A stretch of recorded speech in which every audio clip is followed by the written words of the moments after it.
اگر ہم کسی طالب علم سے یہ سوال کریں کہ آپ علم دین حاصل کیوں کر رہے ہو، تو ان کا ایک جواب ہوتا ہے کہ ہم دین کی خدمت کریں گے.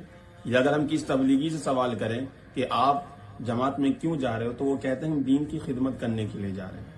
جبکہ ہماری نیت یہ ہونی چاہیے کہ ہم علم دین حاصل کر کے اپنی نفس کی اصلاح کریں گے. آج آپ محلے میں دیکھیے، ہر محلے میں کم سے کم منیمم یا میکسیمم 100 سے 150 لوگ ایسے ہوتے ہیں جو تبلیغی ہوتے ہیں، لیکن مسجدیں پھر بھی خالی.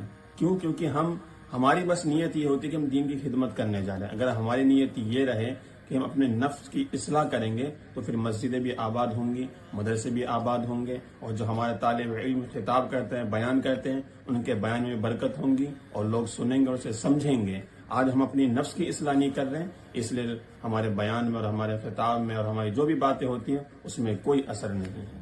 اس لیے امام بخاری رحمۃ اللہ علیہ نے بھی شروعات میں نفس کی اصلاح کے لیے انہوں نے حدیثیں پیش کی لوگوں کے سامنے. تو ہماری سب سے پہلی جو نیت یہ ہونی چاہیے کہ ہم علم دین حاصل کریں گے، اور علم دین حاصل کرنے کے بعد ہم اپنے نفس کی اصلاح کریں گے.